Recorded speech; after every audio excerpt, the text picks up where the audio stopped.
Before we dive into the story, leave a comment and let us know what city you're watching from. And don't forget to rate the story from 0 to 10 at the end. Enjoy the story. The champagne bubbles caught the light from 1,000 crystal chandeliers as they rose in delicate streams through golden liquid. The Grand Metropolitan Hotel ballroom pulsed with the energy of New York's elite, their laughter mixing with the string quartet's elegant melody. Designer gowns swept across marble floors, while tailored suits moved through clusters of conversation, each word carefully chosen, each smile strategically placed. This was where deals worth millions were sealed with handshakes, and where reputations could be built or destroyed with a single whisper. Sofia Martinez stood at the edge of the crowd, her fingers trembling slightly around the stem of her champagne flute. The emerald green dress she'd borrowed from her sister hugged her curves perfectly, but she felt like an imposter among these titans of industry. As the newly hired marketing coordinator for Sterling Enterprises, she'd been invited to this charity gala, though she suspected it was more obligation than genuine welcome. Her dark hair was swept into an elegant chignon, and her makeup was flawless, but inside she felt like the small-town girl from Ohio who'd arrived in Manhattan just 6 months ago, with nothing but ambition and a business degree. "Sophia, darling, you look absolutely stunning." The voice made her blood run cold. She turned slowly, her heart sinking as she faced the man who had shattered her confidence and left her questioning everything about herself. David Richardson stood before her, his familiar smirk as infuriating as ever. His blonde hair was perfectly styled, his navy suit impeccable, and on his arm was the reason their 2-year relationship had ended in devastating betrayal. "Hello, David," Sophia managed, her voice steadier than she felt. She forced herself to meet his blue eyes, the same ones that had once made her believe in fairy tales and forever promises. Now they just reminded her of lies and broken trust. "I heard you got a job at Sterling," David continued, his tone dripping with condescension. "Marketing coordinator, right? That's cute. Very entry-level. But we all have to start somewhere." His companion, a tall blonde with sharp features and cold eyes, giggled softly. Sophia recognized her from the financial magazines. Victoria Ashford, daughter of banking royalty, and David's new girlfriend. The woman he'd been seeing behind Sophia's back for the last 3 months of their relationship. Sophia's cheeks burned with humiliation, but she lifted her chin. "I'm exactly where I want to be, David. Some of us prefer to earn our positions rather than inherit them." The barb hit its mark. David's family connections had secured him his role at his father's investment firm, while Sophia had clawed her way up from receptionist to coordinator through sheer determination. Victoria's laugh was like ice. "How refreshing to meet someone so ambitious. David's told me all about your little relationship. It must be difficult, seeing him happy now." Her perfectly manicured hand tightened possessively on David's arm, the enormous diamond engagement ring catching the light like a weapon. The words were a blade twisting in Sophia's chest. She watched as other guests began to notice their conversation, whispers spreading like wildfire through the crowd. She could read their expressions: pity, amusement, curiosity. The poor girl who'd been dumped for someone better. The nobody trying to play in their world. Her professional reputation, so carefully built over 6 months, was crumbling before her eyes. "Actually," Sophia heard herself say, her voice carrying a confidence she didn't feel, "I'm not alone tonight either." The lie slipped out before she could stop it, desperation making her reckless. David raised an eyebrow, his smirk widening. "Really? And where is this mysterious date of yours?" Victoria's voice was honey-sweet venom. Sophia's mind raced as she scanned the ballroom, panic rising in her throat. She needed someone, anyone, to play along with her desperate charade. Her eyes swept over the crowd until they landed on a man standing alone by the floor-to-ceiling windows, his back to the party, as he gazed out at the glittering Manhattan skyline. Even from behind, he commanded attention. Tall, broad-shouldered, wearing a black tuxedo that had clearly been tailored specifically for his imposing frame. Without thinking, Sophia excused herself and strode across the ballroom, her heels clicking against the marble with purpose she didn't feel. As she approached, her heart hammered against her ribs. This was insane. She was about to ask a complete stranger to pretend to be her date, to kiss her in front of her ex-boyfriend and half of Manhattan's business elite. But the alternative, standing there while David and Victoria humiliated her further, was unbearable. "Excuse me," she said softly as she reached him. The man began to turn, and Sophia felt her breath catch. She was prepared for rejection, for confusion, for anger. She wasn't prepared for the most devastatingly handsome man she'd ever seen to fix her with eyes the color of storm clouds. His face was all sharp angles and strong lines, his dark hair slightly tousled, as if he'd run his fingers through it. There was something dangerous about him, something that made her pulse quicken for reasons that had nothing to do with nervousness. His gaze swept over her with an intensity that made her feel exposed, as if he could see straight through her carefully constructed facade to the terrified girl beneath. "I know this is going to sound completely insane," Sophia rushed on, her words tumbling over each other. "But I need you to do me a huge favor. I need you to pretend to be my boyfriend for exactly 30 seconds. Just one kiss, that's all. Please." The stranger's eyebrows rose slightly, but his expression remained unreadable. Up close, Sophia could see the sharp intelligence in his gray eyes, the way they seemed to catalog every detail of her face, her posture, her obvious desperation. She felt heat creep up her neck under his scrutiny, suddenly acutely aware of how ridiculous she must sound. "Just one kiss," she repeated, her voice barely above a whisper. "To make my ex jealous. I know it's crazy, but he's over there with his new fiancée, and they're making me look like a pathetic fool in front of everyone. I just need to show them that I've moved on too. Please." The man glanced over her shoulder toward where David and Victoria stood, still watching her with amused expressions. When his gaze returned to Sophia, something had shifted in his eyes.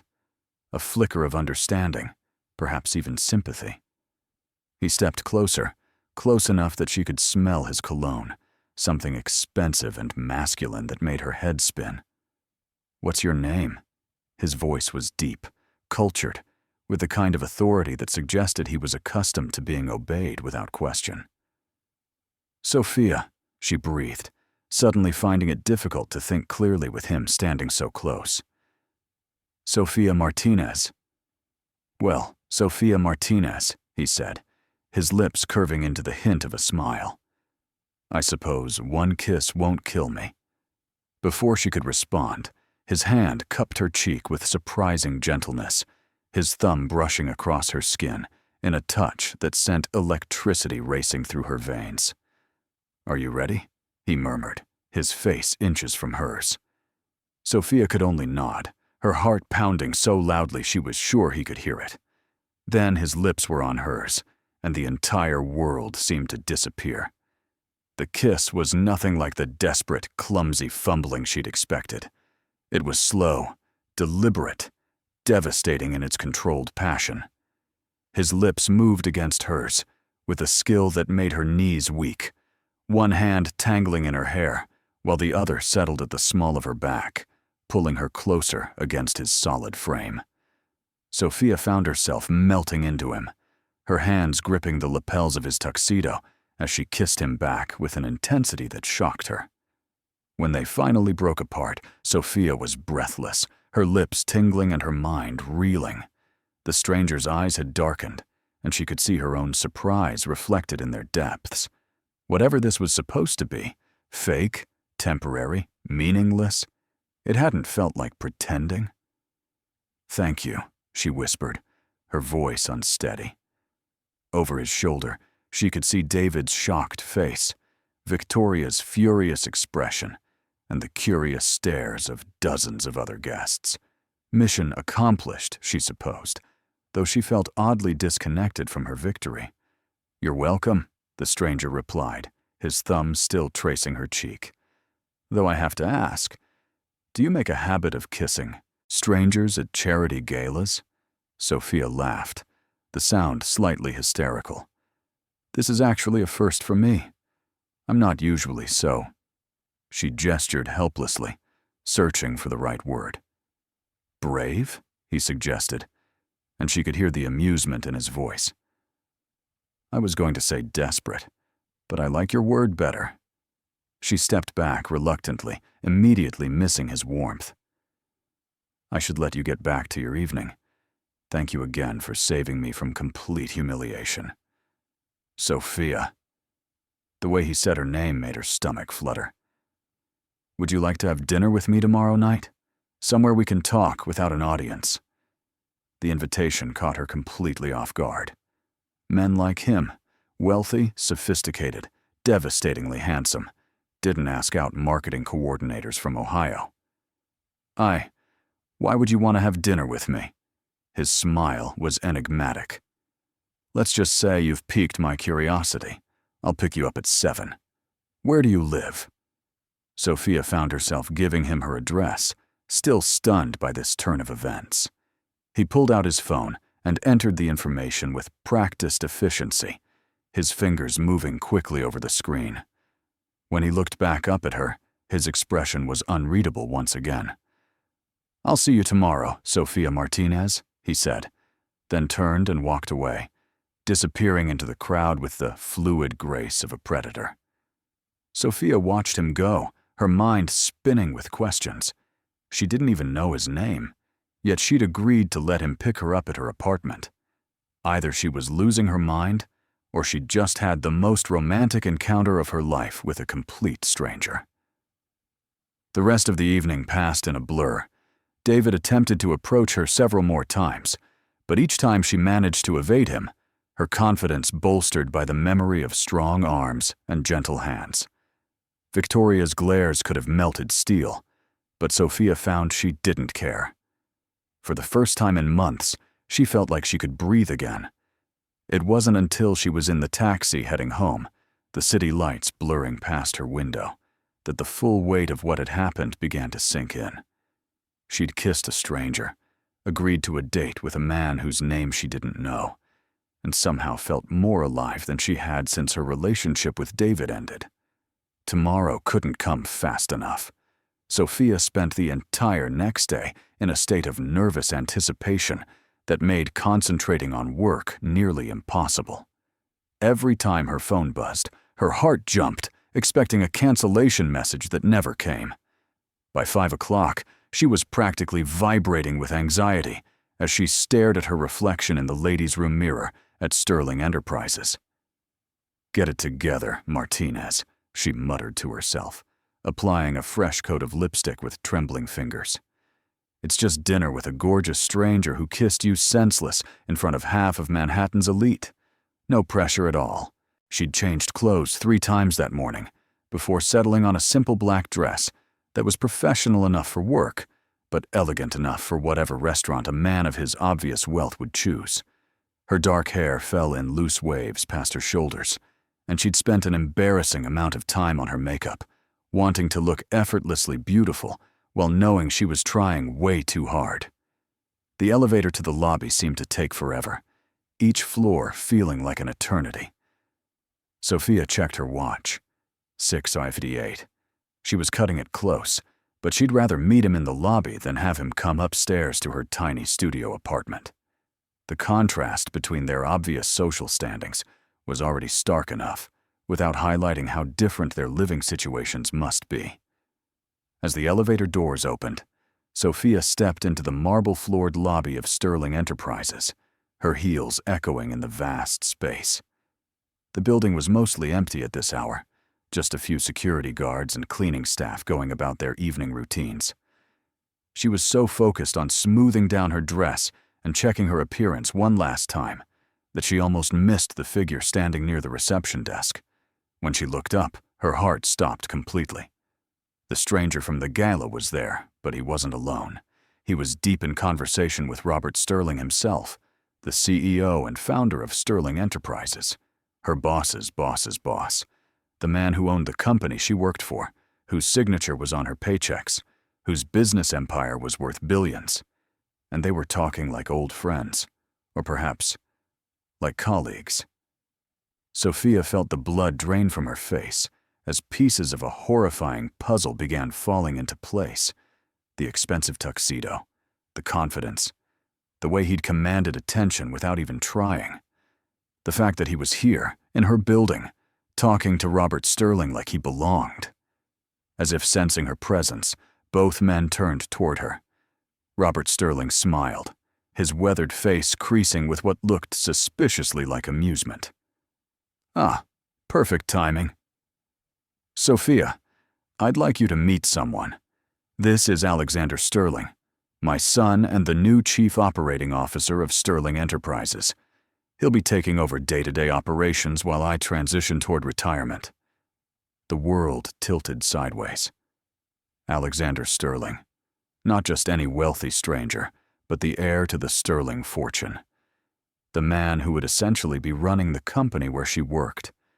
The man whose lips she could still feel against hers, whose hands had tangled in her hair less than 24 hours ago. Alexander stepped forward, his expression carefully neutral, though she caught a glint of something that might have been amusement in those storm-gray eyes. "It's a pleasure to meet you, Miss Martinez," he said formally, extending his hand for a professional handshake. "I understand you're one of our marketing coordinators." Sophia stared at his outstretched hand, her mind reeling. He was pretending they'd never met, maintaining the fiction that this was their first introduction.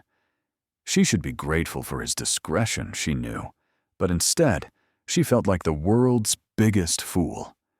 Of course he'd known who she was last night. He probably knew the employment records of every person in the building. "The pleasure is mine, Mr. Sterling," she managed, her voice sounding strange to her own ears. His hand was warm and strong around hers, the same hand that had cupped her face so tenderly. When his thumb brushed across her knuckles in the briefest of caresses, she knew it wasn't accidental. Robert Sterling was still talking, something about team dynamics and fresh perspectives, but Sophia couldn't focus on his words. All she could think about was how thoroughly she'd humiliated herself. She'd begged the company CEO's son to kiss her, told him about her pathetic love life, agreed to let him pick her up at her apartment like she was some conquest to be collected. "I was just telling Alexander about our upcoming merger with Davidson Industries," Robert continued, oblivious to Sophia's internal crisis. "We'll need our marketing team to be at the top of their game for the campaign launch. I'm sure you two will work well together." "I'm looking forward to it," Alexander said smoothly, his eyes never leaving Sophia's face. "In fact, I was hoping to discuss some initial ideas over dinner tonight. If Miss Martinez is available, of course." Sophia's mouth fell open slightly. He was still planning to go through with their date, even now that she knew who he was. Even though the power dynamic between them had shifted so dramatically that any personal relationship would be completely inappropriate. She should decline, make some excuse about prior commitments or professional boundaries. Instead, she heard herself saying, "That would be educational, Mr. Sterling." Robert beamed, clearly pleased with what he perceived as his employee's dedication. "Excellent. I'll leave you two to discuss strategy. Sophia, you couldn't be in better hands. Alexander graduated top of his class from Wharton and spent 5 years in London expanding our European operations. He knows this business inside and out." As Robert Sterling walked away, his footsteps echoing across the marble lobby, Sophia found herself alone with Alexander once again. The silence stretched between them, heavy with unspoken questions and the memory of last night's kiss. "Surprise," Alexander said finally, his lips quirking into that familiar, almost smile. Sophia stared at him, torn between laughing and screaming. "You knew. Last night, you knew exactly who I was." "I did," he admitted without a trace of shame. "I'd reviewed the personnel files of all department heads and their direct reports before the gala. Your photo was quite memorable. So this was all some kind of game to you?" The hurt in her voice surprised her. She'd told herself this was just a temporary arrangement, a favor between strangers. But apparently her heart hadn't gotten the message. Alexander stepped closer, lowering his voice. "If it was a game, Sophia, do you really think I'd be here now? Do you think I'd risk the professional complications of pursuing this?" "Pursuing what, exactly?" she challenged, though her pulse quickened at his proximity. "You," he said simply. "Us. Whatever this is that's been driving me crazy for the past 24 hours. The restaurant Alexander chose was exactly what Sophia had expected. Intimate, exclusive, the kind of place where reservations were made months in advance, and the waitstaff moved like shadows between tables draped in crisp white linen. Soft piano music drifted through the air, mixing with the gentle clink of crystal and the murmur of low conversations. Each table was strategically positioned to ensure privacy, surrounded by arrangements of white orchids that probably cost more than Sophia's monthly rent. "This is a bit much for a business dinner, don't you think?" Sophia said, as the maitre d' led them to a secluded corner table. She was acutely aware of the other diners, women in designer dresses that cost more than her car, men in suits that screamed old money and established power. She felt like an imposter again, despite the fact that her borrowed black dress was elegant and her makeup flawless. "Who said anything about business?" Alexander pulled out her chair with old-world courtesy, his fingers brushing her shoulders as she sat down. The contact sent a shiver through her that had nothing to do with the restaurant's air conditioning. "Your father seemed to think we were discussing marketing strategies for the Davidson merger," Sophia replied, accepting the wine menu from their server with a smile that felt strained. Everything on the list cost more than she spent on groceries in a month. "My father thinks a lot of things," Alexander said dismissively, settling into his own chair with fluid grace. "Right now, I'm more interested in learning about Sophia Martinez, the woman, not Sophia Martinez, the marketing coordinator." The server appeared beside their table, as if summoned by magic, his expression professionally pleasant. "Good evening, Mr. Sterling. Shall I start you with your usual?" "Please, Marcus, and whatever the lady would prefer." Alexander's attention never wavered from Sophia's face, as if memorizing every detail. Sophia glanced at the wine list, her eyes widening slightly at the prices. "I'll have whatever you're having," she said quickly, not trusting herself to pronounce half the names correctly. When Marcus glided away, Alexander leaned forward slightly, his gray eyes intent. "You look like you're expecting me to conduct a performance review at any moment. Relax, Sophia. For tonight, I'm not your boss. Technically, you're my boss's boss's boss," she pointed out, her fingers playing nervously with her napkin. "The hierarchy is pretty clear. And technically, we're two adults having dinner. The rest is just complications we'll figure out later."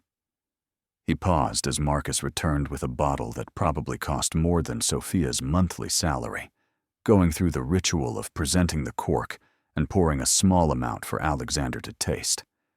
After Alexander nodded his approval and their glasses were filled with wine that tasted like liquid gold, Sophia found herself relaxing despite her reservations.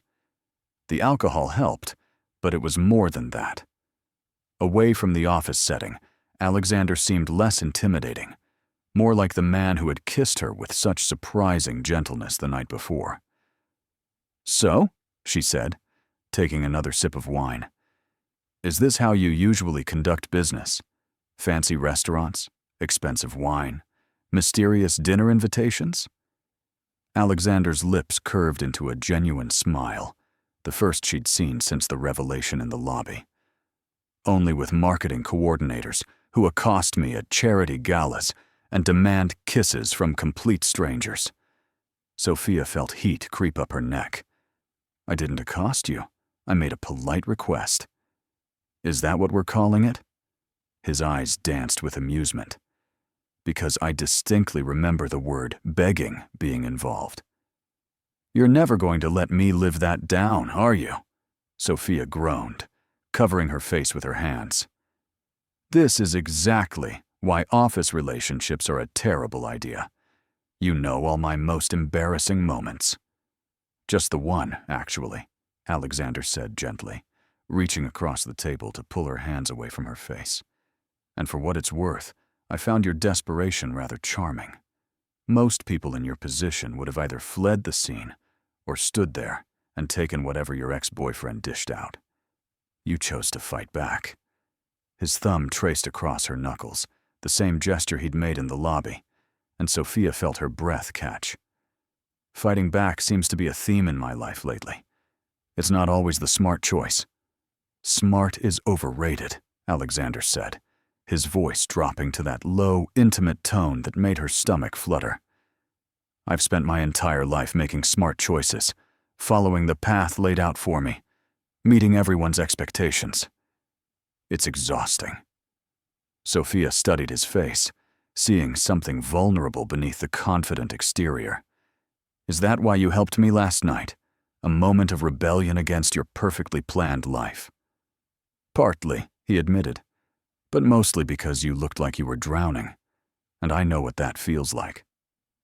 The server returned to take their orders, and Sophia was grateful for the interruption. The conversation was venturing into territory that felt dangerous, too intimate for two people who'd known each other for less than 24 hours. She ordered the first thing on the menu that didn't require her to pronounce something in French, while Alexander selected their meals with the casual confidence of someone accustomed to fine dining. When they were alone again, Sophia decided to steer the conversation towards safer ground. Your father mentioned you spent 5 years in London. What was that like? Alexander's expression shuddered slightly, and she sensed she'd stumbled onto a sensitive topic. Educational. I learned a great deal about international business practices and the importance of maintaining professional distance. That sounds lonely, Sophia observed, surprised by her own boldness. It was, he said simply. But loneliness was preferable to the alternative. Which was? He was quiet for so long that Sophia thought he wasn't going to answer. When he finally spoke, his voice was carefully controlled. Letting someone close enough to matter, only to have them decide that being associated with sterling money and sterling expectations was more important than whatever they felt for me. The pain in his words hit Sophia like a physical blow. She wanted to reach across the table, to offer comfort, but something in his posture warned her off. Instead, she said quietly, "Not everyone is like that." No? Alexander's laugh was bitter. In my experience, everyone has a price. Some people are just more honest about it than others. That's a pretty cynical way to view the world, Sophia said, her heart aching for him despite her better judgment. It's a realistic way to view my world, he corrected. Money changes everything, Sophia. It changes how people see you, how they interact with you, what they want from you. You can never be sure if someone cares about you or about what you can give them. Sophia set down her wine glass, her expression serious. Is that what you think about me? That I'm here because of your money? Alexander met her eyes, his gaze searching. I don't know what to think about you. You kissed me before you knew who I was. You're sitting here having dinner with me, even though it could complicate your career. Either you're incredibly naive, or you're playing a game I haven't figured out yet. Or maybe, Sophia said, leaning forward slightly, I'm here Because that kiss last night was the most real thing I've felt in months.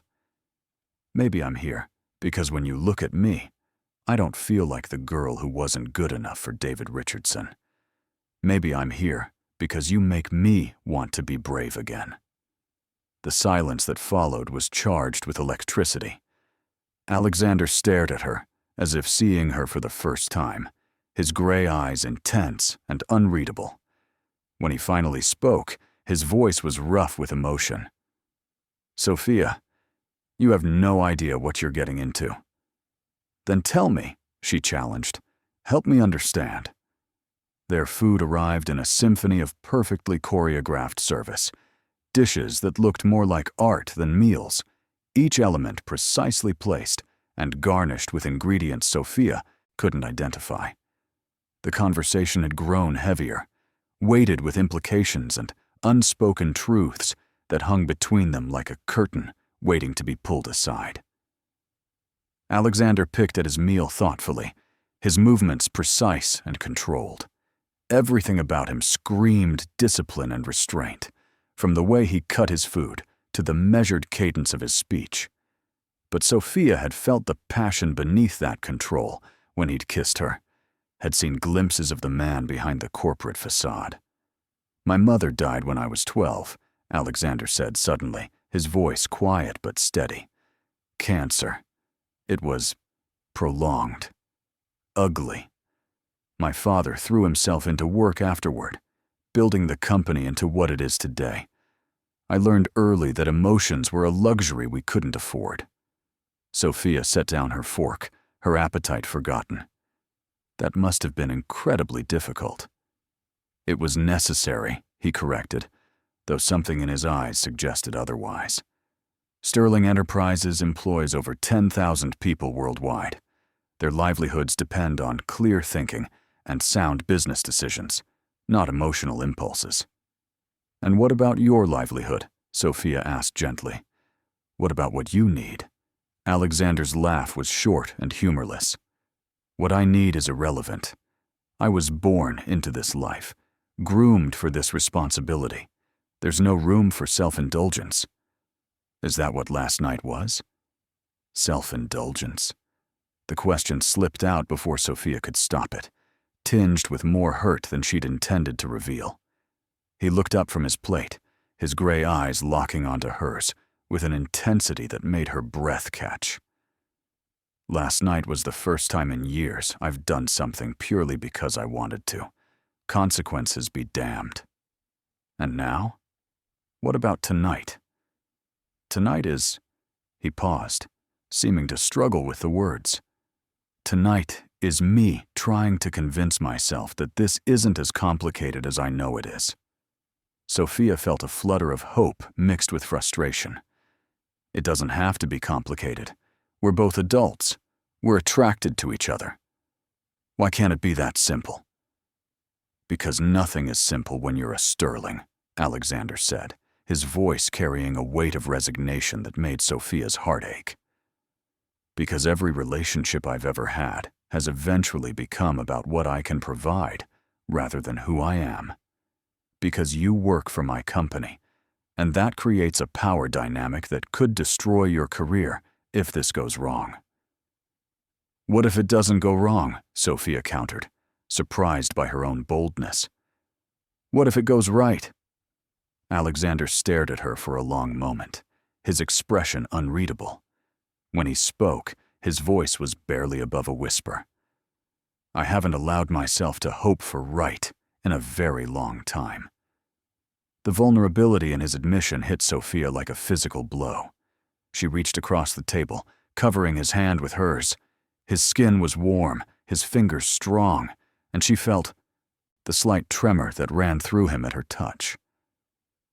"Maybe it's time to start," she said softly. They finished dinner in a charged silence, the air between them crackling with unspoken possibilities and the weight of things they couldn't quite bring themselves to say.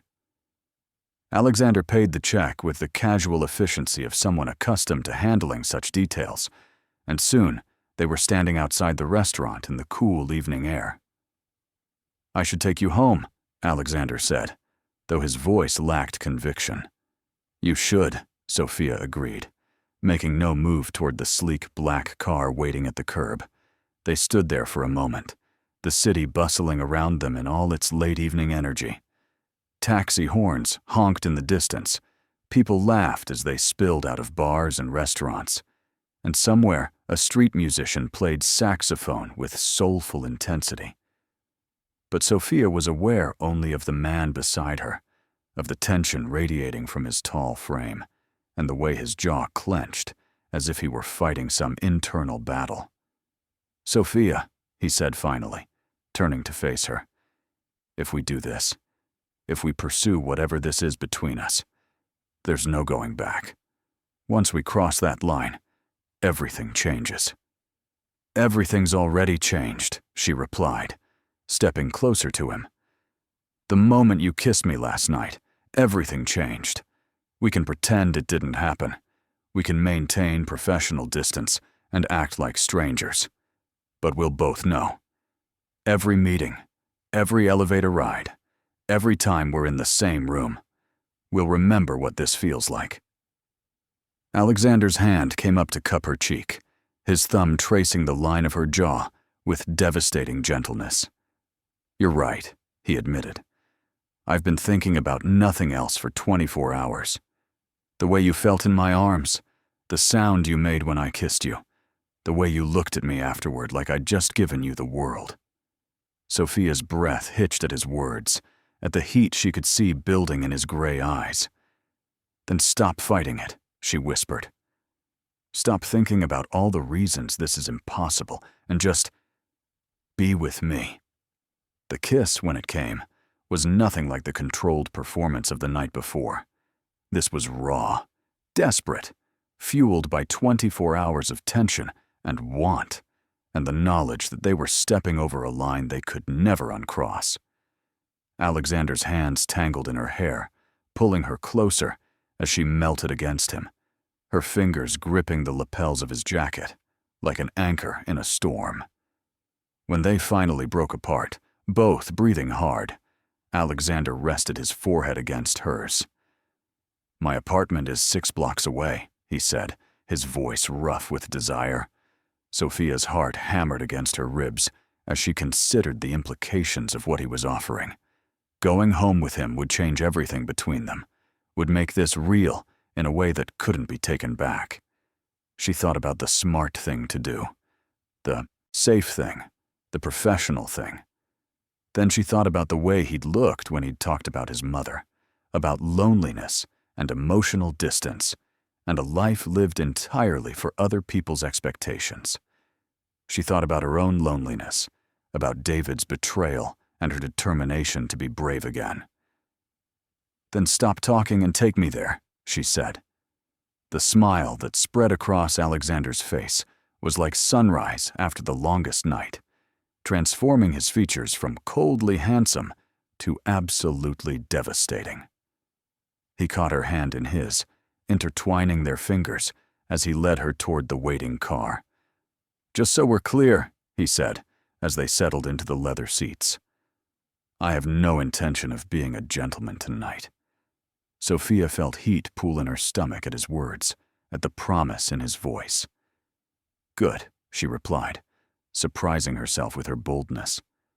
"I wasn't planning on being a lady." Alexander's apartment was everything Sophia had expected, and nothing she was prepared for. The penthouse occupied the entire top floor of a gleaming Manhattan high-rise, its floor-to-ceiling windows offering a breathtaking view of the city that never slept. But it wasn't the luxury that caught her off guard. It was the warmth.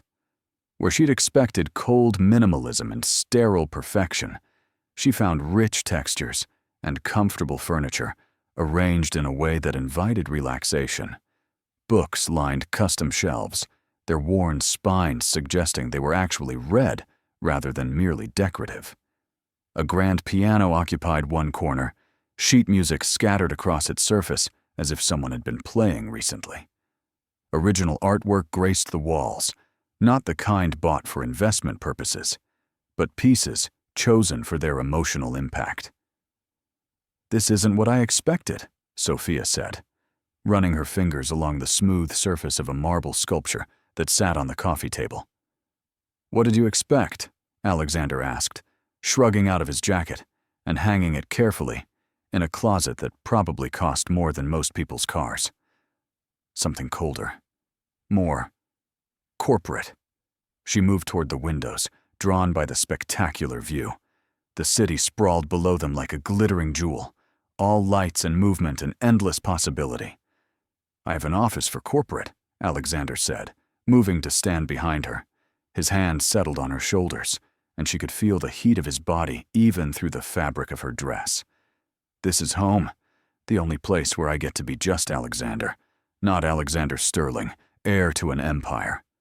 Sophia leaned back against his chest, allowing herself to relax into his strength. "And who is just Alexander?" His arms came around her waist, holding her loosely but securely. "Someone who plays piano at 3 in the morning when he can't sleep. Someone who reads poetry and collects first editions. Someone who's been pretending to be someone else for so long, he almost forgot who he really was." The honesty in his voice made Sophia's chest tighten with emotion. She turned in his arms, studying his face in the soft lighting. "What changed? What made you remember?" "You," he said simply. "The way you looked at me last night, like I was worth saving. The way you're looking at me now, like you see something good despite everything you know about my family and my world." Sophia reached up to touch his face, her fingers tracing the strong line of his jaw. "I do see something good. I see someone who's been carrying the weight of the world on his shoulders for so long, he's forgotten he's allowed to put it down sometimes."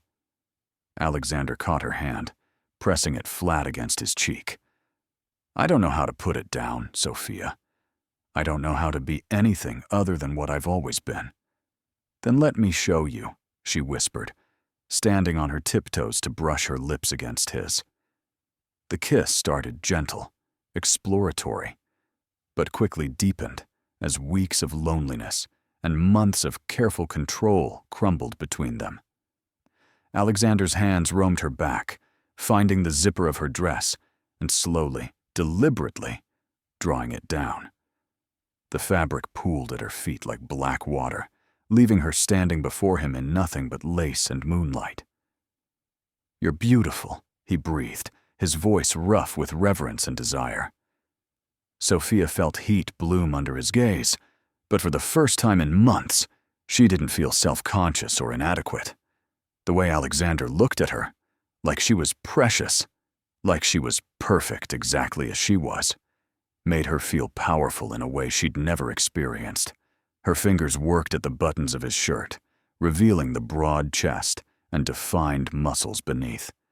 Every touch sent electricity racing through her veins, every kiss stoking the fire that had been building between them since that first moment in the ballroom. When Alexander lifted her in his arms, carrying her toward the bedroom with an ease that made her feel delicate and cherished, Sophia thought dimly that she should be nervous. This was moving so fast, crossing lines she'd never imagined crossing. But all she felt was rightness, as if every moment of her life had been leading to this one. The bedroom was as warm and inviting as the rest of the apartment, dominated by a massive bed with soft white linens that looked like clouds. Alexander set her down gently, his hands shaking slightly as he framed her face. "Are you sure?" he asked, his voice strained with the effort of holding back. "Because once we do this, I won't be able to pretend that you're just another employee. I won't be able to maintain professional distance." Sophia's answer was to reach for the buckle of his belt, her movements sure and deliberate. "I'm not just another employee," she said, looking directly into his eyes. "And after tonight, you're not just my boss. We're going to be Alexander and Sophia, and everything else is just noise." What followed was unlike anything Sophia had ever experienced. Alexander was gentle and passionate in equal measure, taking his time to learn every curve of her body, every sound she made, every touch that made her gasp his name. He worshipped her with a reverence that brought tears to her eyes, as if she were something sacred he'd been searching for his entire life. Afterward, they lay tangled in the soft sheets, Sophia's head on Alexander's chest, as she listened to the steady rhythm of his heartbeat. His fingers combed through her hair in slow, soothing strokes, and she could feel the tension leaving his body for the first time since she'd known him. "What happens now?" she asked quietly, voicing the question that had been lurking in the back of her mind. Alexander's arm tightened around her. "I don't know," he admitted. "I've never been in this situation before." "What situation is that?" "Caring more about someone's happiness than my own reputation." His voice was soft, wondering, as if the realization surprised him.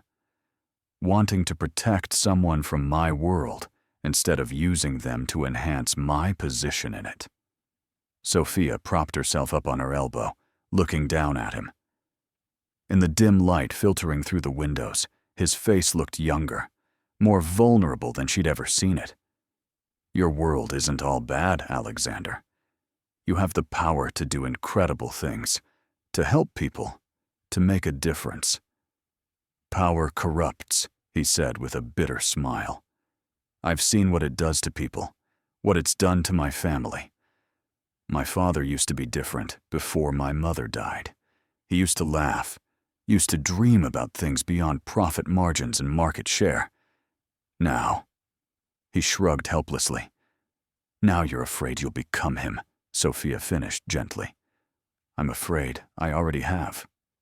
The pain in his voice was raw, honest, in a way that made Sophia's heart ache.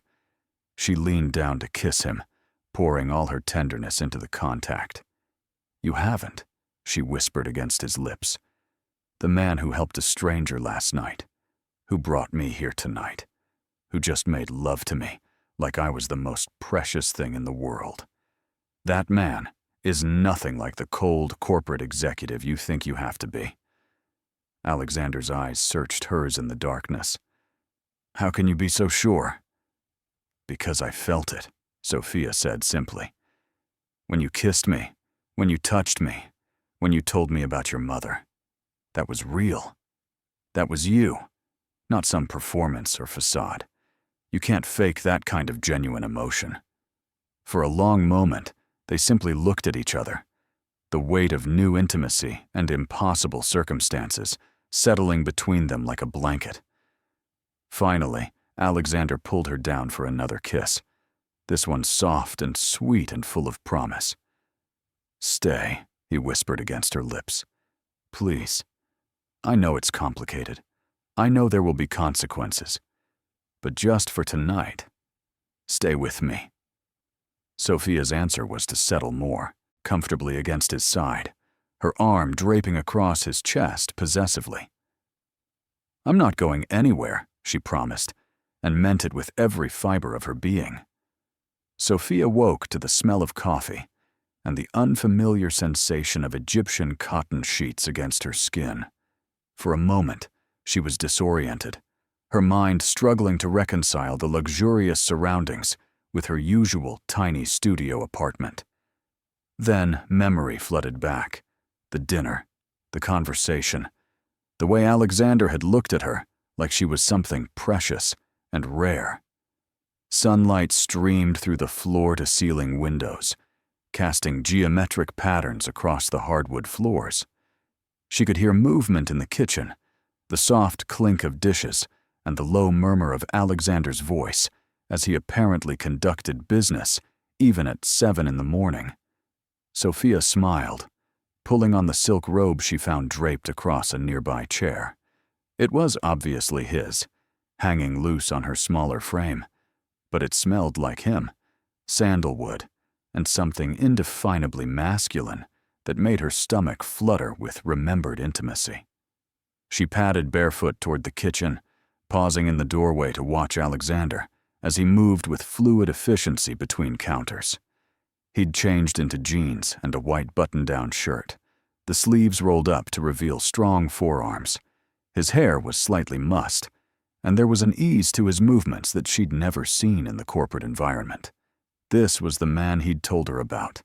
Just Alexander, not the heir to an empire. "Good morning," she said softly, not wanting to interrupt if he was still on a call. He turned, and the smile that spread across his face was like sunshine breaking through clouds. "Good morning, beautiful." He held up his phone. "Just finishing up with Tokyo. 5 more minutes." Sophia nodded, moving to pour herself coffee from the expensive-looking machine that probably cost more than her monthly rent.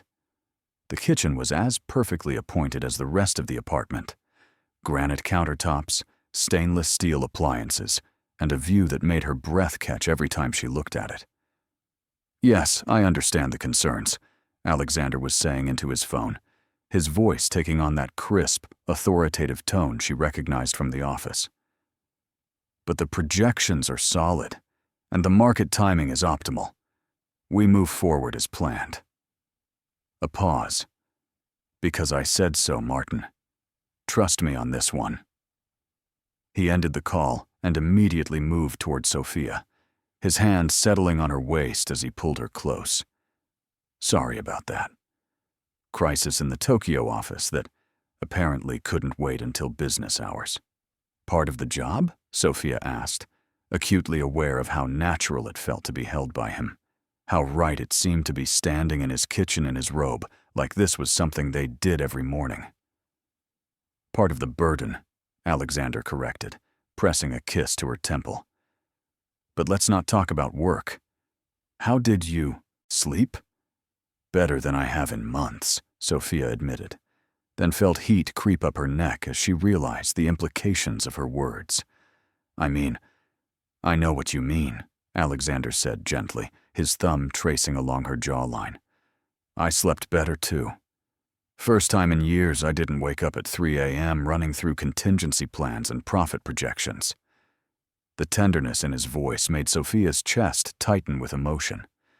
She reached up to touch his face, marveling at how different he looked in the morning light. Younger, more relaxed, like the weight of the world had been temporarily lifted from his shoulders. "What happens now?" she asked, voicing the question that had been lurking in the back of her mind since she'd woken up. "I mean, at work. People will notice if there's something between us." Alexander's expression grew more serious, though his hands remained gentle on her waist. "That's something we need to discuss. My father has very strict policies about workplace relationships, especially when they involve family members." Sophia felt her stomach drop. "So this was just one night? A mistake we pretend never happened?" "No," Alexander said firmly, his grip tightening on her. "God, no. Sophia, last night was many things, but it wasn't a mistake. It was the first real thing that's happened to me in years." Relief flooded through her, followed immediately by confusion. "Then what are you saying?"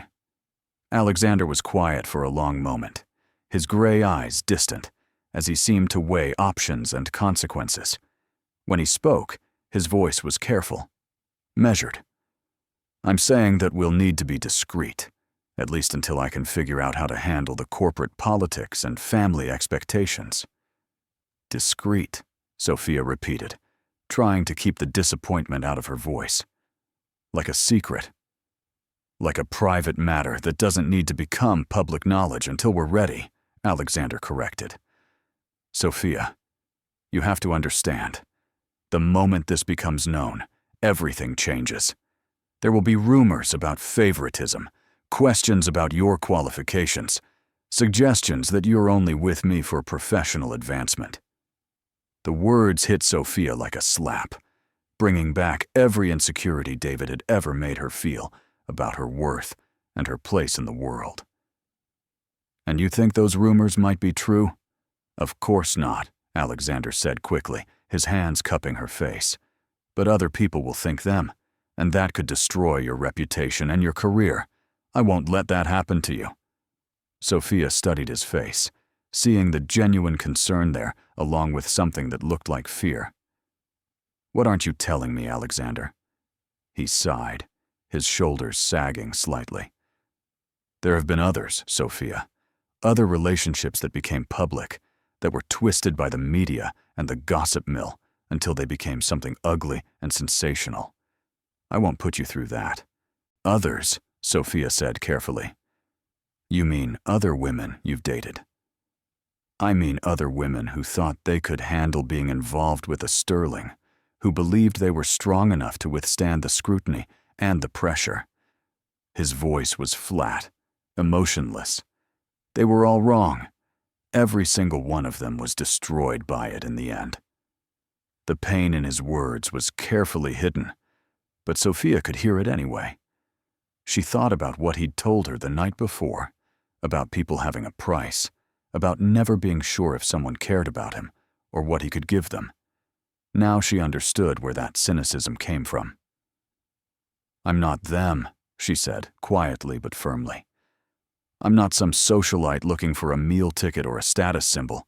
I have my own career, my own dreams, my own strength. I know, Alexander replied, his voice rough with emotion. That's what terrifies me, because if this destroys you the way it destroyed them, I'll never forgive myself. Sophia reached up to cover his hands with hers, holding them against her face. What if we don't let it destroy anything? What if we're careful and smart, and we build something real before we worry about what other people think? Alexander's eyes searched hers, and she could see the war playing out in their depths, hope battling against experience, love fighting against fear. You're asking me to trust in something I've never believed possible. I'm asking you to trust in us, Sophia corrected, in what we felt last night, in what we're feeling right now. I'm asking you to believe that some things are worth the risk. For a long moment, they stood there in the morning light streaming through his kitchen windows, the city coming alive around them while they wrestled with impossible choices and uncertain futures. Finally, Alexander leaned down to rest his forehead against hers. Okay, he whispered. We try. But we're careful, we're smart, and the moment you decide it's too much, you tell me. No matter what it costs me, your happiness and your safety come first. Sophia smiled, feeling something tight in her chest finally loosen. Deal. But I reserve the right to decide for myself what I can handle. Deal, Alexander agreed, then sealed it with a kiss that tasted like coffee and promise, and the beginning of something that might just be worth fighting for. The first week of their secret relationship passed in a haze of stolen moments and carefully orchestrated coincidences. At work, they maintained perfect professional distance.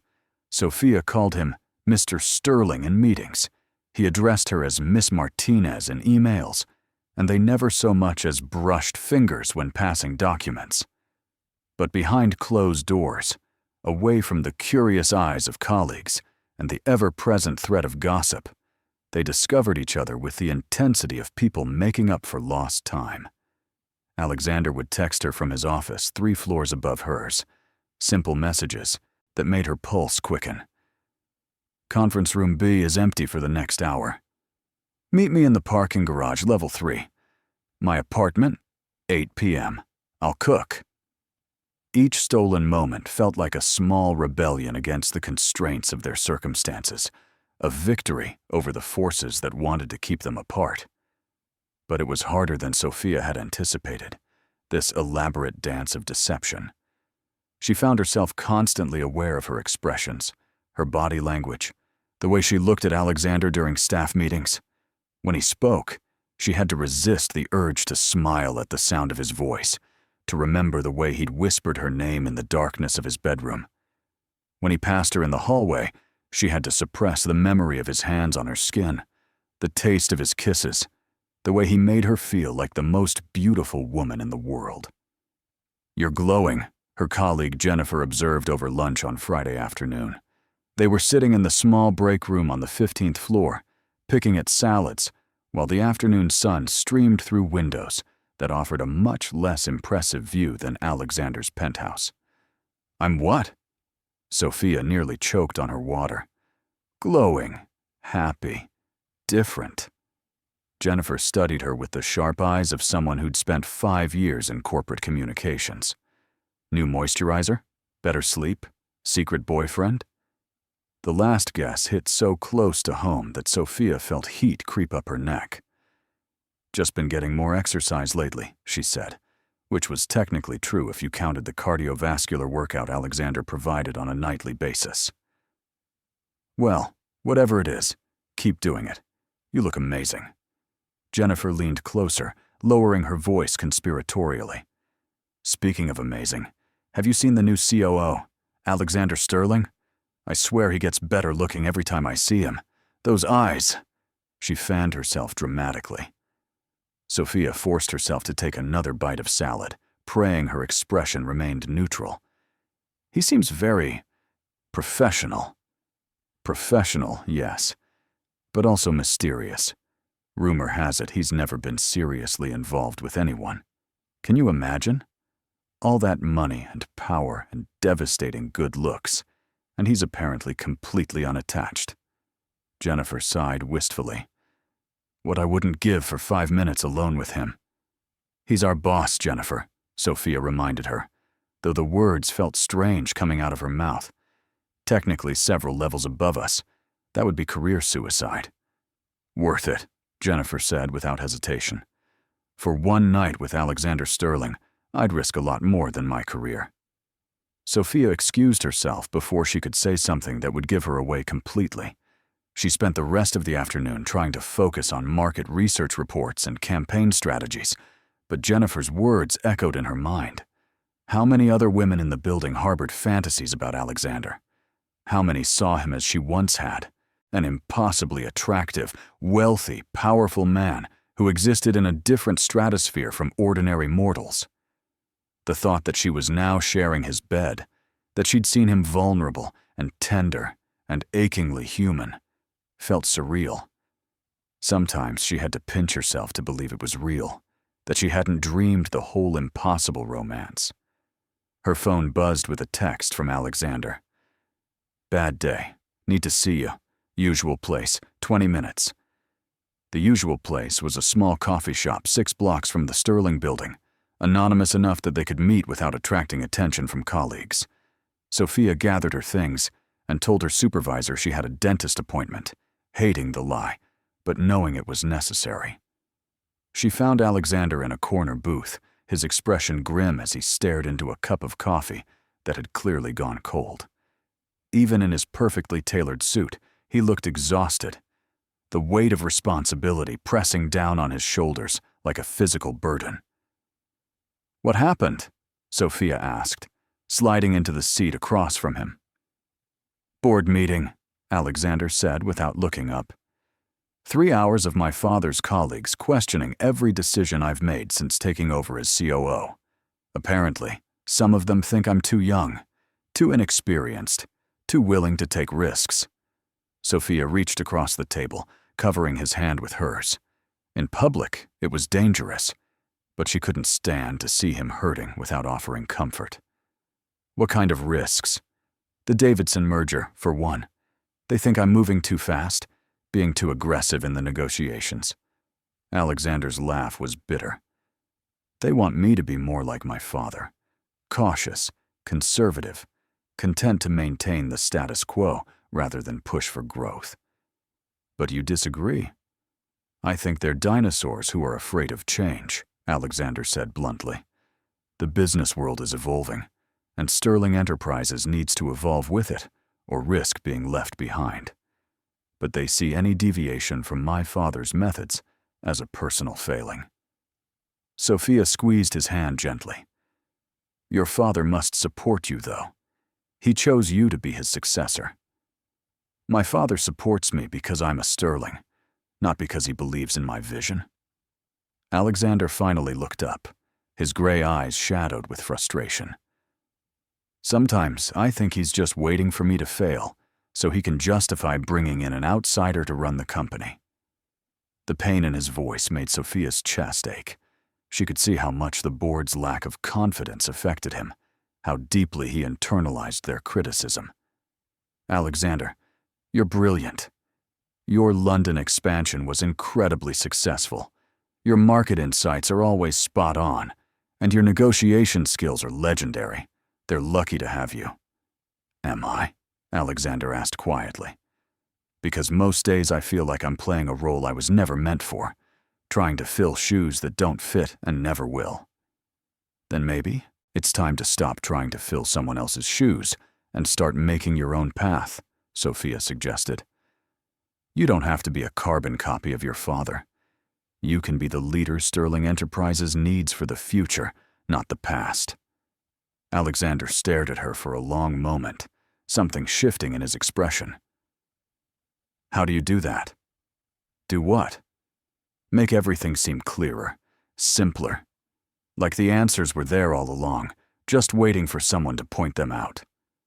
His thumb traced across her knuckles, a gesture that sent familiar warmth coursing through her veins. "Maybe because I'm not inside the situation," Sophia said. "Sometimes an outside perspective helps. Or maybe because you believe in me more than I believe in myself," Alexander replied, his voice soft with wonder. They sat in comfortable silence for a moment, hands linked across the small table, while the coffee shop bustled around them. Finally, Alexander sighed and pulled away, checking his watch. "I should get back. Another meeting with the marketing team about the Davidson campaign." He paused, his eyes meeting hers. "You'll be there, right?" "Wouldn't miss it," Sophia said, though they both knew she'd be sitting across the conference table from him, pretending he was nothing more than her boss, while fighting the urge to run her hands through his hair and kiss away the stress lines around his eyes. "Tonight?" Alexander asked, his voice carefully neutral in case anyone was listening. "My place," Sophia said on impulse. "You've never seen my apartment." Something flickered in Alexander's eyes. Surprise, perhaps, or curiosity. "Are you sure? It might be. Quite a change from what you're used to." Sophia bristled slightly at the implication. "It's not a penthouse, but it's clean and comfortable, and mine. Unless you're too good for a studio apartment in Queens." "I didn't mean," Alexander started, then stopped, shaking his head. "I'm sorry. That came out wrong. I'd love to see your place, your world." As they parted ways outside the coffee shop, Sophia couldn't shake the feeling that bringing Alexander to her apartment was a test of sorts, for both of them. Would he be able to see past the modest surroundings to the life she'd built for herself? And would she be able to maintain her sense of self when confronted with the vast differences in their circumstances? That evening, as she straightened her tiny living space and worried about whether her second-hand furniture would seem shabby to eyes accustomed to luxury, Sophia reminded herself that this was who she was. If Alexander couldn't accept her world, then maybe they didn't have a future after all. Sophia's apartment was a testament to creative maximization of minimal space. Every square foot served multiple purposes. Her dining table doubled as a desk. Her coffee table had storage compartments filled with books and magazines, and her Murphy bed folded into the wall to create a living room during the day. The exposed brick walls were decorated with framed photographs and artwork she'd collected over the years, creating a warmth that no amount of money could buy. When Alexander arrived at exactly 8 p.m., carrying a bottle of wine that probably cost more than her monthly utilities, Sophia felt a moment of panic. Seeing him in her doorway, impeccably dressed even in casual clothes, made the differences in their worlds starkly apparent. Her neighbors were a mix of struggling artists, young professionals, and elderly residents who'd lived in the building for decades. The hallways smelled like cooking spices and someone's cat, and the elevator was perpetually out of order. "This is it," Sophia said, stepping aside to let him enter. Not exactly the Upper East Side. Alexander stepped into her space, his gray eyes taking in every detail with genuine interest rather than the judgment she'd feared. He moved slowly, carefully, as if afraid of disturbing something precious. His fingers traced the spine of a well-worn poetry collection on her bookshelf, paused at a photograph of her family back in Ohio, lingered on a small painting she'd bought from a street artist in Greenwich Village. "It's perfect," he said finally, turning to face her. "It's completely, absolutely you." Sophia felt tears prick her eyes at the sincerity in his voice. "It's tiny, and the neighbors upstairs fight constantly, and Mrs. Chen downstairs burns incense that seeps through the vents, and the radiator makes noises like a dying animal. It's home," Alexander said simply. "I can feel it the moment I walked in. This place has something my apartment lacks, no matter how expensive the furnishings." "What's that?" "Soul," he replied, moving closer to her. "Personality. Evidence of a life actually being lived instead of just endured." Alexander's hands found her waist, pulling her against him as he looked around the small space once more. "Show me," he said softly. "Show me your life. Tell me about these pictures, these books, these things that matter to you." For the next hour, Sophia walked him through her tiny kingdom, sharing stories about the photograph her college roommate had taken during their trip to Paris, the quilt her grandmother had made, the collection of coffee mugs from every city she'd ever visited. Alexander listened with the kind of focused attention he usually reserved for board meetings, asking questions and making observations that showed he was truly interested in understanding who she was beyond their professional relationship. "This is my favorite," Sophia said, picking up a small ceramic vase that sat on her windowsill. "I made it in a pottery class I took after David, and I broke up. It's completely lopsided, and the glaze is uneven, but it was the first thing I'd created just for myself in years." Alexander took the vase carefully, turning it in his hands as if it were made of precious metal. "It's beautiful, imperfect, but beautiful, like real life." David hated imperfection, Sophia found herself saying. Everything had to be flawless, pristine, Instagram-worthy. "I spent 2 years trying to be the perfect girlfriend, and it was exhausting." "Perfection is overrated," Alexander said, setting the vase back on the windowsill with careful reverence. "I've spent my entire life pursuing it, and all it's brought me is isolation and anxiety." Sophia studied his profile as he gazed out her window at the view of other apartment buildings and a slice of sky. "Is that why you've never had a serious relationship? The pursuit of perfection?" Alexander was quiet for so long that Sophia thought he wasn't going to answer. When he finally spoke, his voice was barely above a whisper. "I was engaged once, 3 years ago, while I was still in London." The revelation hit Sophia like a physical blow. Alexander had never mentioned being engaged, had spoken of past relationships only in vague, dismissive terms. "What happened?" Her name was Victoria Pemberton, daughter of a British banking family, impeccable pedigree, beautiful, intelligent, everything my father could have wanted in a daughter-in-law. Alexander's voice was flat, emotionless, but Sophia could see the tension in his shoulders. "You said was engaged." The engagement lasted 8 months, long enough for her to learn everything about Sterling Enterprises, long enough for her to convince me she loved me for who I was, rather than what I represented. Alexander turned away from the window, his expression carefully controlled. "I found out she'd been feeding information to her father's firm, using our relationship to gain insider knowledge about our European operations." Sophia felt sick. "Alexander, I'm so sorry." "The worst part wasn't the betrayal," he continued, as if she hadn't spoken. "It was realizing how completely I'd fooled myself. I'd convinced myself that she saw past the money and the name, that she loved the man beneath the corporate facade. But she'd never cared about that man at all." "That doesn't mean everyone is like that," Sophia said gently, moving closer to him. "Doesn't it?" Alexander's laugh was bitter. My father warned me from the beginning that Victoria was calculating, that she was using me. But I was so desperate to believe that someone could love me for myself that I ignored every red flag.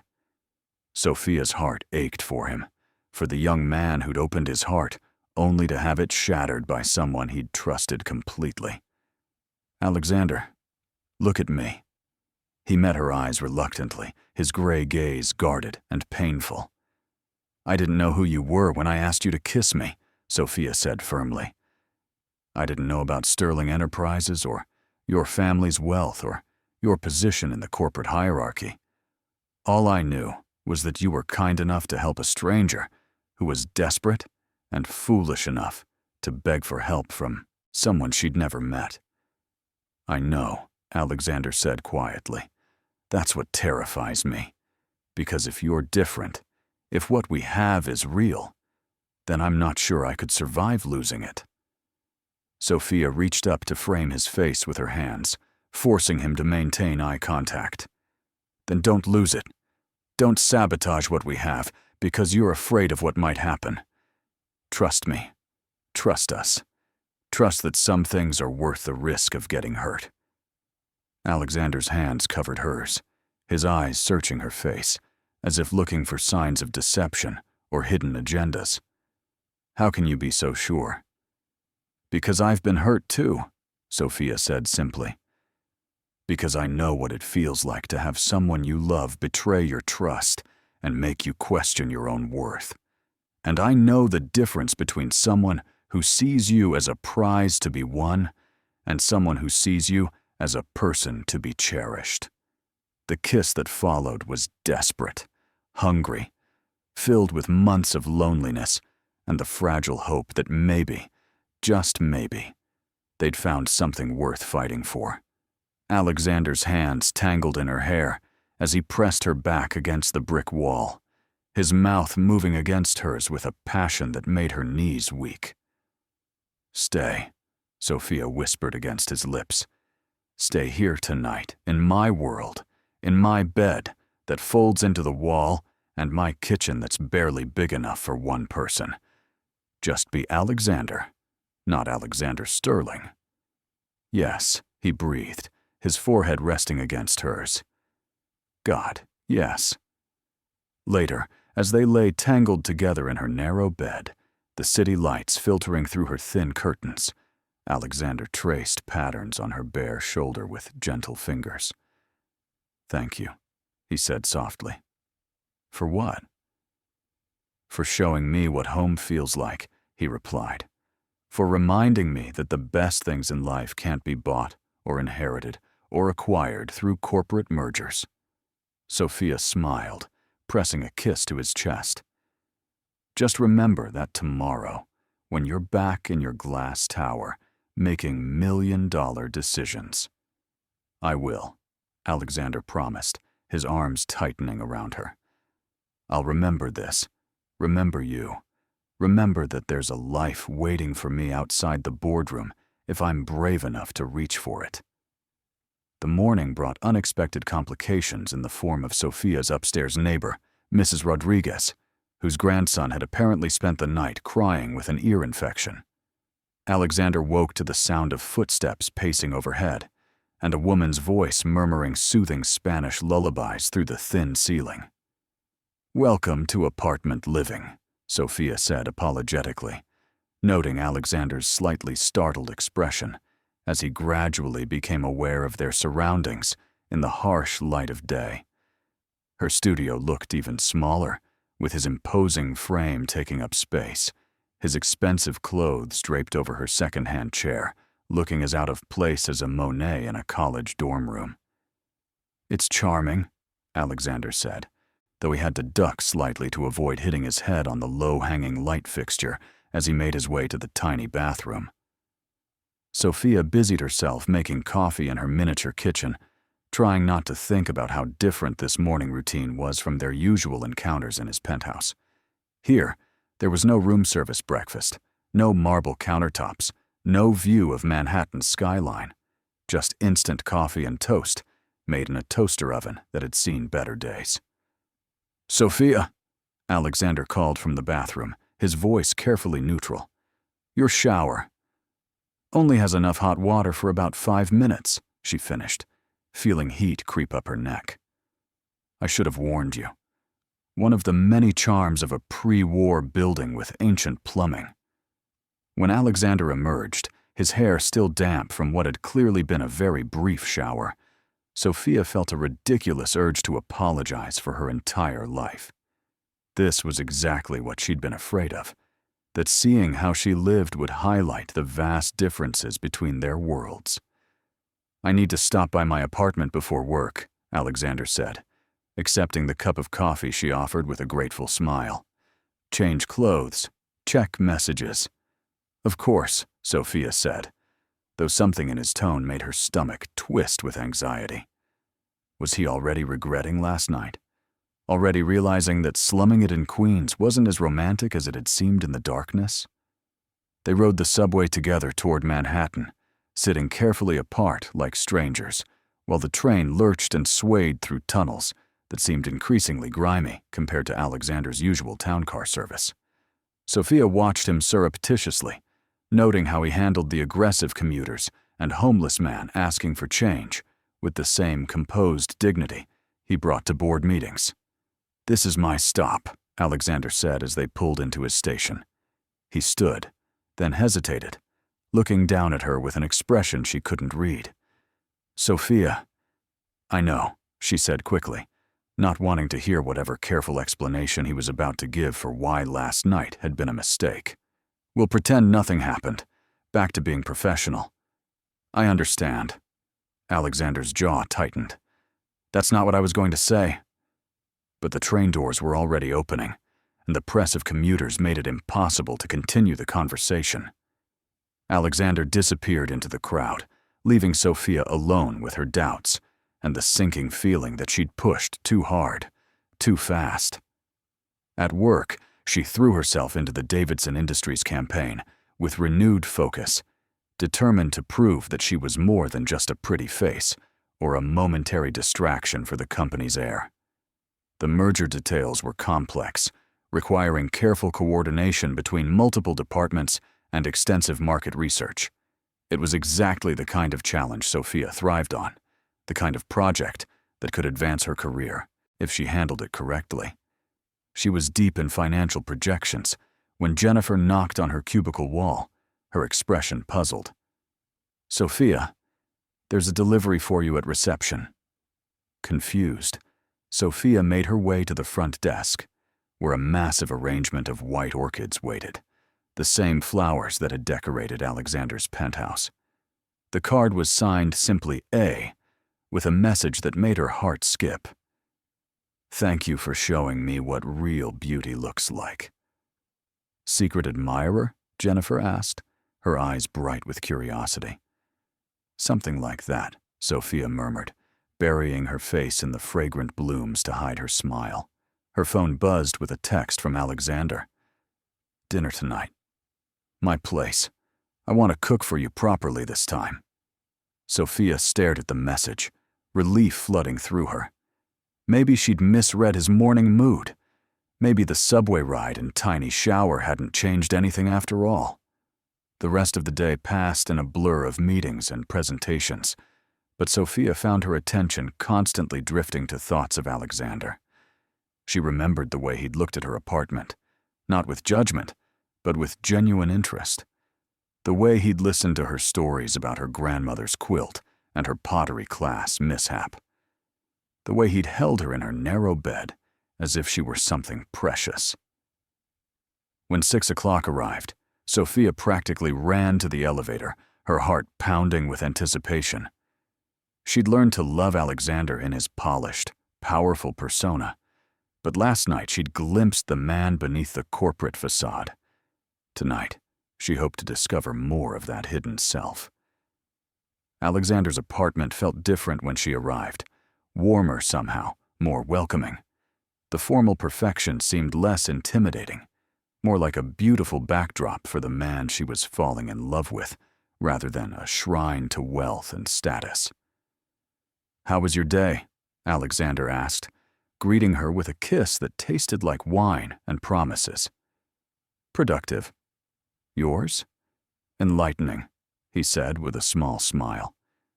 I made some decisions today that I probably should have made months ago. Sophia raised an eyebrow. Such as? I fired 3 board members who've been undermining every progressive initiative I've proposed, Alexander said with satisfaction. And I promoted Jennifer Martinez to Senior Marketing Coordinator, effective immediately. Sophia's mouth fell open. You promoted me? Without even discussing it? Alexander, that's exactly the kind of favoritism people will suspect if they find out about us. I promoted you because you've been carrying half the department's workload while being paid for entry-level responsibilities, Alexander corrected firmly. Your work on the Davidson campaign alone justifies the promotion. The fact that you are also the woman I'm falling in love with is irrelevant to your professional qualifications. The words hit Sophia like a thunderbolt. You're falling in love with me? Alexander's confident expression flickered with vulnerability. Terrifyingly so. Is that a problem? Instead of answering, Sophia threw her arms around his neck, kissing him with all the emotion she'd been holding back. When they finally broke apart, both breathing hard, she pressed her forehead against his. I'm falling in love with you too, she whispered. Even though it's complicated and risky, and probably going to make our lives infinitely more difficult. The best things usually do, Alexander replied, his hands framing her face tenderly. Besides, I've decided I'm tired of playing it safe. You've shown me what I've been missing by keeping everyone at arm's length. That night, as they cooked dinner together in his pristine kitchen, Sophia felt something shift between them. The desperate urgency of their early encounters had evolved into something deeper, more sustainable. They were no longer strangers stealing moments between professional obligations, but 2 people building something real together. What happens now? Sophia asked as they sat on his balcony, the city glittering below them like a field of stars. Now we stop hiding, Alexander said simply. We tell my father. We deal with whatever consequences arise, and we trust that what we have is strong enough to weather whatever storms come our way. Sophia felt a flutter of fear mixed with excitement. Going public would change everything, would subject their relationship to scrutiny and judgment she wasn't sure she was prepared for. But the alternative, continuing to sneak around, to deny what they meant to each other, suddenly seemed impossible. When? She asked. Tomorrow, Alexander said, his voice firm with resolve. I'm done pretending that you're just another employee. I'm done acting like what we have doesn't matter. If people want to question my judgment or your motives, let them. We know the truth. The next morning arrived with unseasonable warmth and crystalline clarity, as if the universe was offering its blessing for the momentous day ahead. Sophia had barely slept, her mind racing with possibilities and anxieties about what would happen when their relationship became public knowledge. Alexander had been equally restless, rising before dawn to pace his apartment, while making phone calls to legal advisors and public relations consultants. Are you sure about this? Sophia asked for the 10th time as they shared breakfast on his balcony. The morning sun cast everything in golden light, making the city below look like something from a fairy tale rather than the harsh reality of corporate politics and social media gossip. I've never been more sure of anything, Alexander replied, reaching across the small table to take her hand. Sophia, I've spent my entire adult life making decisions based on what other people expected, what would be best for the company, what would protect the family reputation. For once, I want to make a choice based purely on what I want. And what do you want? You, he said simply. A future with you. The right to introduce you as my girlfriend, without worrying about who might be listening. The chance to build something real without having to hide it like a shameful secret. Sophia squeezed his fingers, drawing strength from his certainty even as her own nerves threatened to overwhelm her. Your father is going to be furious. Probably, Alexander agreed with a slight smile. But he'll also respect honesty more than deception. Robert Sterling built his empire on direct communication and transparent dealing. He won't like the situation, but he'll appreciate that we're handling it openly rather than sneaking around. An hour later, they walked into Sterling Enterprises together, not holding hands, but close enough that anyone paying attention would notice the subtle intimacy between them. Sophia felt every eye in the lobby tracking their movements, saw the way conversations paused as they passed. By the time they reached the elevator bank, she was certain that half the building already suspected something. Mr. Sterling? His assistant looked up in surprise as they approached his office. Your 9 o'clock appointment isn't for another 20 minutes. This won't take long, Margaret, Alexander said calmly. Is my father available? He's reviewing quarterly reports, but I'm sure it's fine, Margaret. Robert Sterling's voice carried from his office doorway, where he stood in his shirt sleeves, reading glasses perched on his nose. His sharp eyes moved between Alexander and Sophia, and she could practically see him calculating possibilities. Come in, both of you, and close the door. Robert Sterling's office was a monument to decades of business success. Walls lined with awards and photographs of handshakes with presidents and prime ministers. A desk that had reportedly been carved from a single piece of mahogany, and windows that offered the same spectacular view as his son's apartment.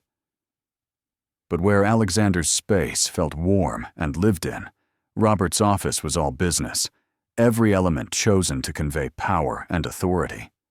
Sit, Robert commanded, gesturing to the leather chairs arranged in front of his desk. He remained standing, a classic power play that Sophia recognized from her business courses. I assume this is about your relationship.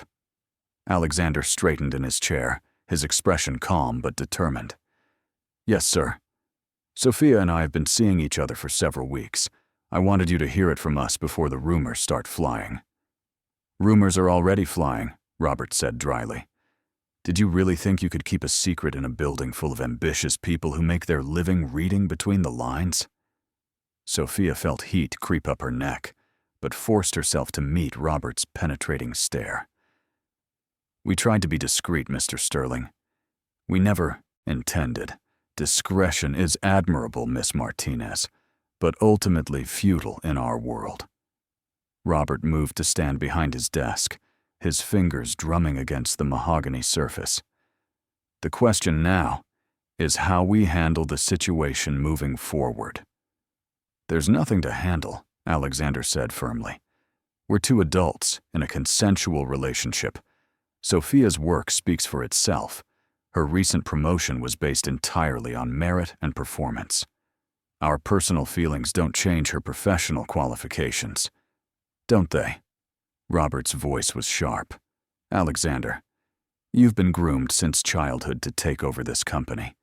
Every decision you make reflects not just on you, but on the Sterling name and the thousands of people whose livelihoods depend on our reputation. Can you honestly tell me that your feelings for Miss Martinez haven't influenced your professional judgment? The question hung in the air like a challenge. Sophia held her breath, waiting for Alexander's response, knowing that his answer would determine not just their future together, but her entire career trajectory. My feelings for Sophia have made me a better leader, Alexander said finally, his voice steady and sure. She's shown me perspectives I never considered, challenged me to think beyond profit margins and stock prices. Her insights about the Davidson merger have been invaluable. Her marketing strategies are brilliant, and her work ethic is exemplary. If anything, knowing her has improved my judgment, not compromised it. Robert's expression remained neutral, but Sophia caught a flicker of something that might have been approval in his eyes. And you, Miss Martinez, How do you plan to handle the inevitable whispers that you're sleeping your way to the top? The question was brutal in its directness, but Sophia had been expecting it. She lifted her chin, drawing on every ounce of confidence she'd built over months of proving herself in the corporate world. By continuing to do excellent work, Mr. Sterling, by exceeding expectations and delivering results that speak louder than gossip. I didn't choose to fall in love with your son because of his last name or his position. I fell in love with him despite those things. And I certainly didn't work 60-hour weeks and sacrifice my social life to build my career just to throw it away on whispered innuendos from people who don't know me. A long silence stretched between them, broken only by the distant hum of the city beyond the windows. Finally, Robert nodded slowly. Very well. You'll make a public announcement at this afternoon's board meeting. Get ahead of the story before someone else shapes the narrative for you. Legal will draft a statement about company policy regarding workplace relationships, and PR will prepare responses to media inquiries. Alexander blinked in surprise. You're not going to fight this? I'm not thrilled about it, Robert admitted, but I've watched you, both over the past few months. Miss Martinez has proven her competence repeatedly, and you've shown more confidence and initiative since you've been involved with her. If this relationship makes you a better leader, then I'll support it. But, his voice hardened, any hint of impropriety, any suggestion that personal feelings are compromising business decisions, and you'll both find yourselves looking for new careers. Is that understood? Yes, sir, they said in unison. Good. Now get out of my office. I have actual work to do, and you have a public relations crisis to prepare for. As they left Robert's office, Sophia felt simultaneously relieved and terrified. They'd crossed the first hurdle, but she knew the real challenges were just beginning. By evening, their relationship would be public knowledge, subject to scrutiny from colleagues, competitors, and the media. That went better than expected, Alexander said as they waited for the elevator. Did it? Sophia asked. Because I feel like we just painted a target on our backs. Alexander turned to face her fully, his hand settling on her shoulders. Sophia, look at me. We're going to face criticism, gossip, and probably some professional challenges. But we're going to face them together, openly, honestly. No more hiding, no more pretending, no more wondering if what we have is real enough to survive in the light of day. The elevator doors opened, revealing Jennifer and two other colleagues from the marketing department. Their conversation stopped abruptly as Alexander's hands dropped from Sophia's shoulders, but the damage was already done. 3 pairs of eyes widened with shock and sudden understanding. Going up? Jennifer asked weakly.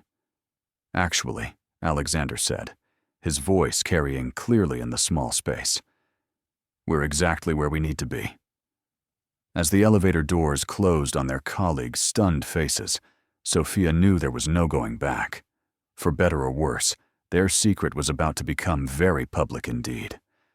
By lunchtime, the entire Sterling Enterprises building was buzzing with speculation. Sophia could feel eyes following her as she moved through the halls, could hear conversations that stopped abruptly when she approached. Her promotion to senior marketing coordinator, announced that morning, was now being viewed through an entirely different lens by colleagues who thought they understood how she'd really earned the advancement. Is it true? Jennifer cornered her in the ladies' room, her eyes bright with excitement and barely concealed envy. Are you really dating Alexander Sterling?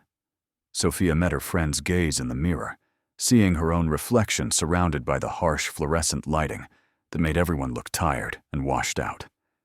In a few hours, she'd be standing in front of the board of directors, making their relationship official. There was no point in denying it now. Yes, she said simply. We're together. Jennifer's mouth fell open. Oh my God. Oh my God. Sophia, how long has this been going on? How did it happen? Did he ask you out? Or did you make the first move? Is he as incredible in bed as he looks like he would be? Jennifer, Sophia said firmly, cutting off the flood of questions.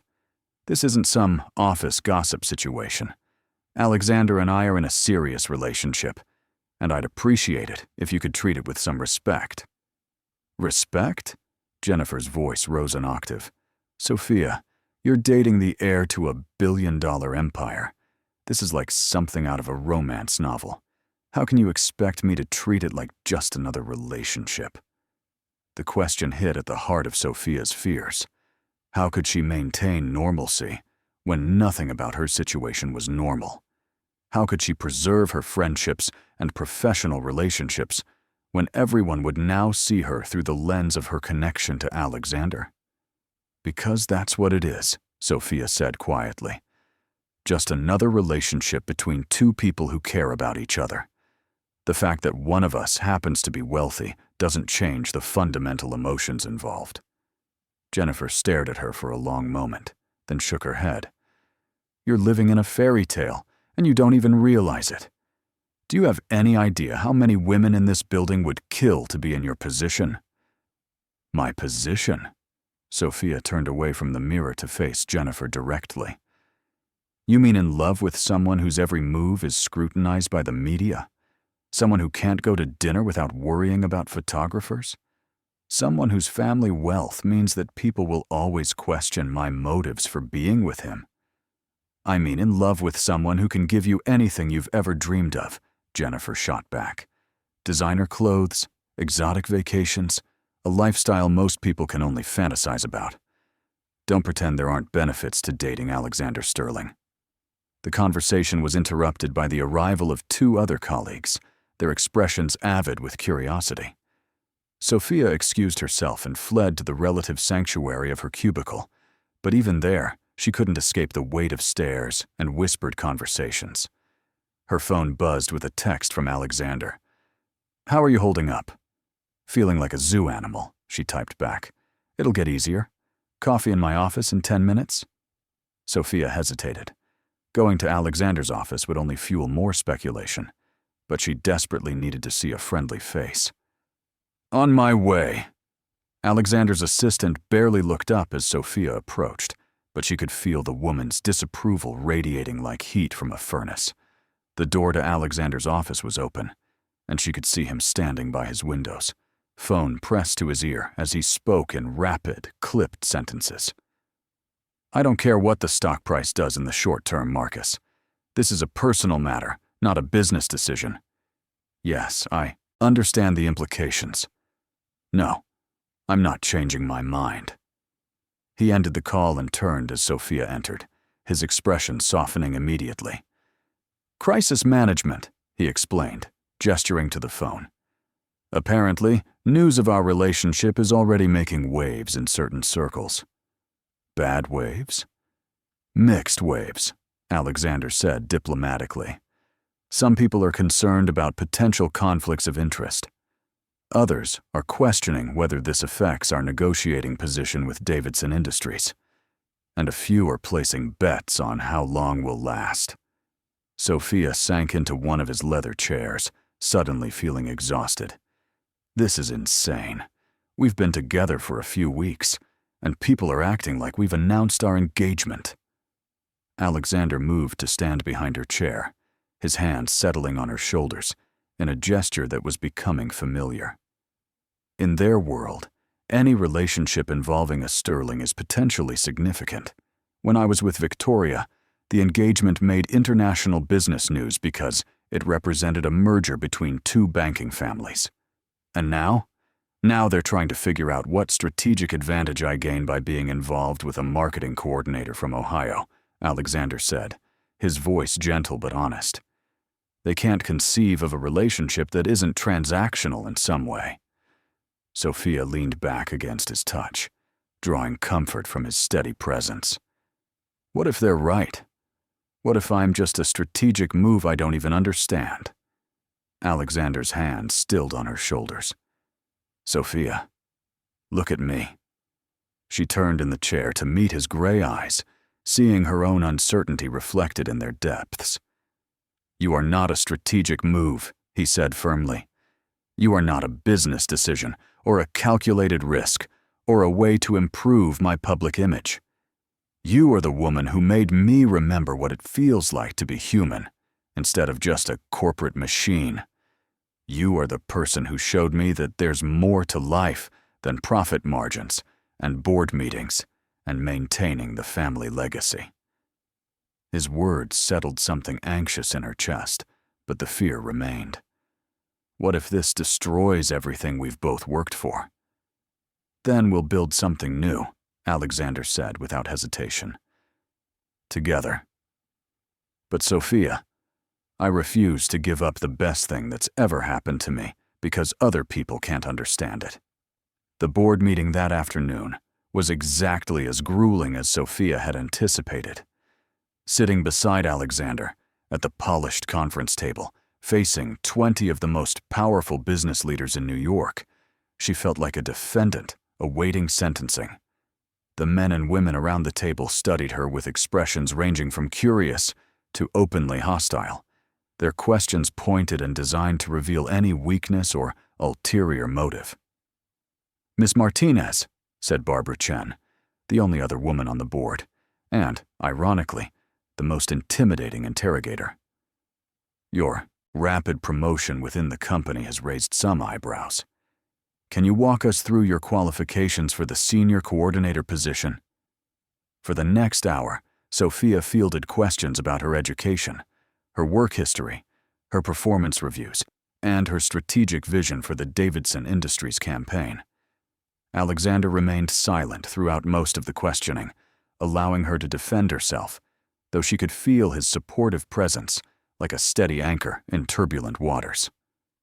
"The relationship will be disclosed in all relevant contexts," Robert Sterling announced, as the meeting drew to a close. "Legal has reviewed the situation and found no violations of company policy. Ms. Martinez's promotion was approved by the department head based solely on performance metrics. Are there any other concerns?" "Just one," said James Morrison, a silver-haired man who'd been with the company for 3 decades. "Alexander, you're asking us to trust that your personal feelings won't compromise your professional judgment.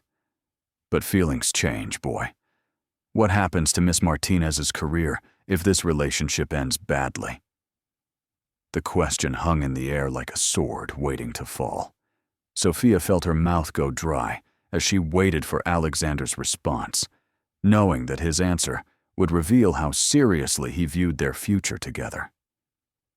"Mr. Morrison," Alexander said, his voice steady and authoritative, "I understand your concern, but I'm not asking you to trust my feelings.